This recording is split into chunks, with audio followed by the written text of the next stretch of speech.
En esta explicación práctica vamos a introducir el concepto de la implementación de los iteradores. ¿Qué es el recorrido de una estructura de datos? Básicamente es la visita de todas sus celdas en algún orden determinado, de tal forma que cada una de ellas sea visitada una única vez. Una misma estructura de datos puede ser recorrida de diferentes maneras. Por ejemplo, una lista puede recorrerse en forma creciente o decreciente. Un iterador es un patrón de diseño de software que abstrae el proceso de recorrer una estructura de datos. Entonces, un iterador consiste en una secuencia S, que es la que vamos a recorrer, un elemento cursor, que es el que indica el elemento actual, y algún mecanismo para poder pasar al siguiente elemento y luego hacer ese elemento el nuevo actual. El TDA iterador soporta dos operaciones, el hasNext, que testea si quedan elementos por visitar, y el next, que retorna el próximo elemento a visitar en la secuencia. Este modelo incluye la noción de cursor como elemento activo o actual del recorrido. ¿Qué beneficios provee usar los iteradores? Lo que provee es un esquema unificado para acceder a todos los elementos de una colección y permite interpretar una colección finita como si fuera una sucesión, independientemente de la estructura de datos que está representando la sucesión. Bueno, para eso vamos a utilizar una interfaz que se llama iterable, que provee un único método que se llama iterator, que justamente retorna un iterador. Entonces, si yo quiero que una estructura de datos retorne un iterador, tengo que hacer que esa estructura de datos implemente la interfaz iterable. Por otro lado, vamos a tener la interfaz iterator, que es la que tiene los dos métodos que les introducía anteriormente. Esta interfaz me va a ayudar para poder implementar mi iterador propiamente dicho. ¿Cuándo una colección de elementos es iterable? Se es iterable cuando provee una estructura de datos el método iterator. Por eso es que esa estructura de datos tiene que implementar la interfaz iterable. Por ejemplo, mi positionList, si yo quiero que me brinde un iterador, tengo que hacer que la interfaz positionList extienda la interfaz iterable. Cuando hay una jerarquía de herencia entre dos interfaces, se usa la palabra extends. Si yo quiero que mi árbol, por ejemplo, sea iterable, también tengo que hacer que la interfaz del árbol extienda la interfaz iterable.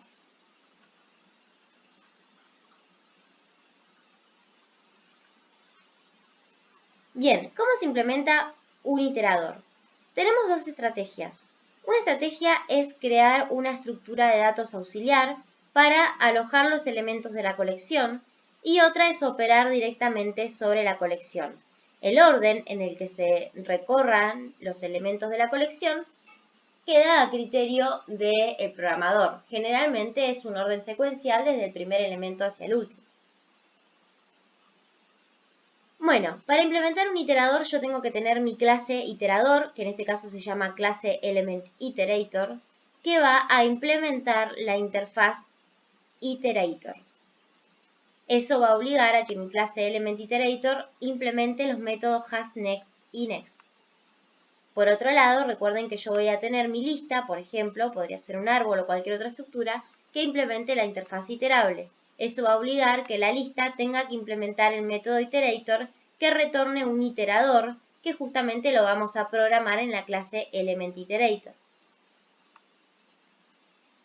La clase elementIterator, como habíamos dicho, implementa iterador y va a implementar las operaciones hasNext y next. ¿Pero qué atributos de instancia tiene?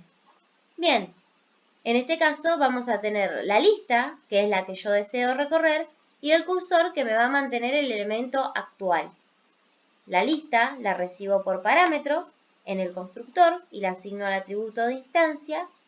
Y, obviamente, si la lista no está vacía, el cursor va a ser el primer elemento de esa lista.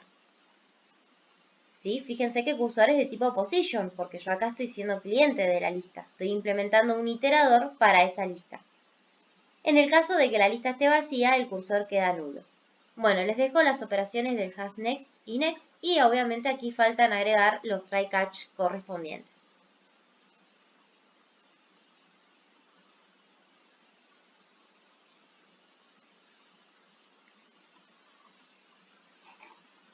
Bien, otra alternativa es operar sobre una estructura auxiliar. Fíjense que en el caso anterior nosotros operábamos directamente sobre la lista que nos pasaban por parámetros.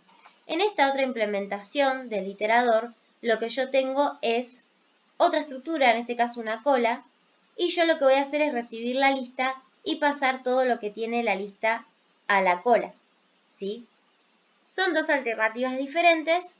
Si se hacen alguna pequeña traza van a ver de que si utilizan la primera opción es más eficiente porque no usan una estructura de datos auxiliar, pero hay algunas maneras de que se puede llegar a romper el iterador.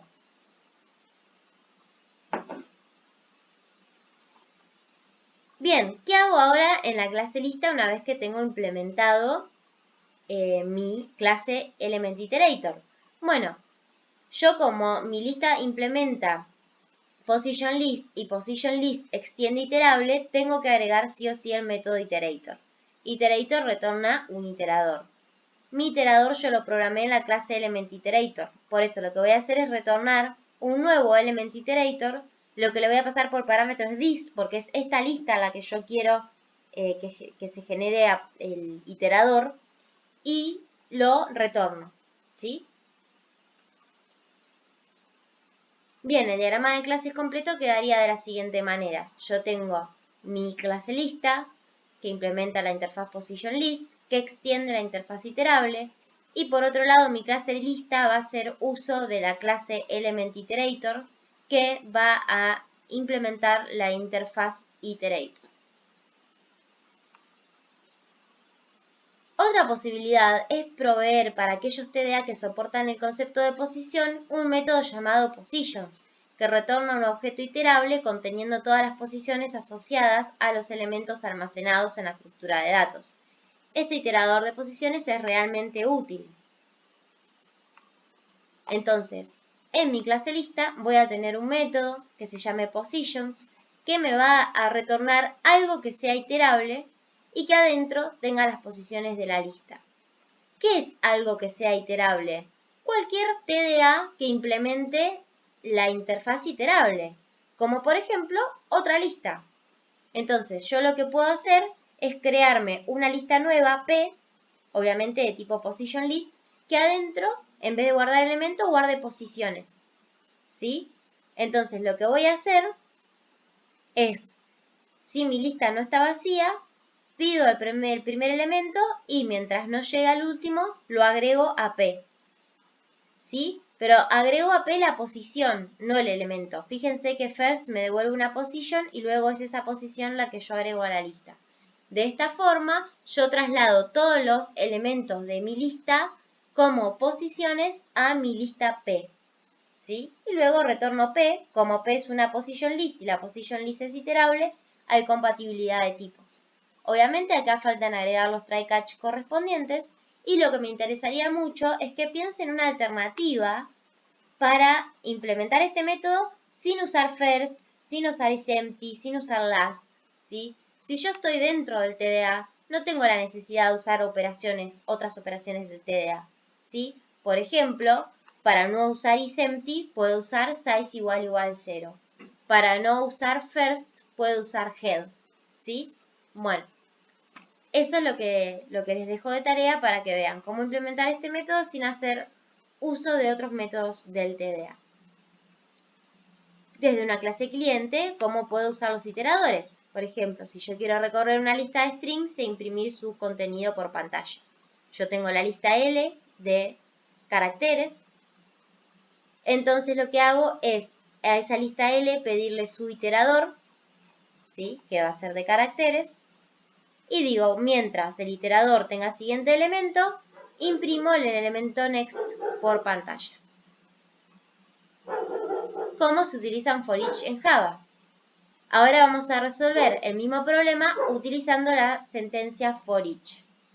Yo tengo mi lista de caracteres y ahora lo que hago es usar este for en el que yo pongo for, o sea, para cada carácter C que yo saque de la lista L. Entonces imprimo C. ¿Sí? Esto se lee de la siguiente manera. Para cada carácter C que yo saque de mi lista L. Siempre lo que va después de los dos puntos del for each tiene que ser algo que sea iterable. Bien, en este caso ahora vamos a resolver otra vez el mismo problema, pero utilizando el método positions y también la sentencia for each. Entonces otra vez tengo mi lista, pero ahora en vez de pedirle un iterador, le voy a pedir el método positions. Recuerden que positions retorna un iterable de posiciones, en este caso de caracteres. Entonces, como itPos es iterable, yo lo puedo poner después de los dos puntos de mi for each. Lo que tengo que tener cuidado es qué tipo de datos guarda itPos. En este caso está guardando position de caracteres. Por eso me queda, para cada position de caracteres P sacado de itPos, tengo que imprimir el elemento. ¿Sí? Si imprimo P, voy a estar imprimiendo una referencia a la posición.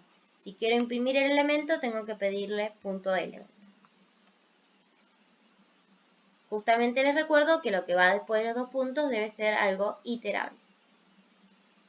Bien, ya vimos la implementación de las listas y el uso de iteradores. Espero que puedan completar la implementación completa de su interfaz Position List y poder testearla. Cualquier cosa, mándenme un mail o pueden también postear en los foros.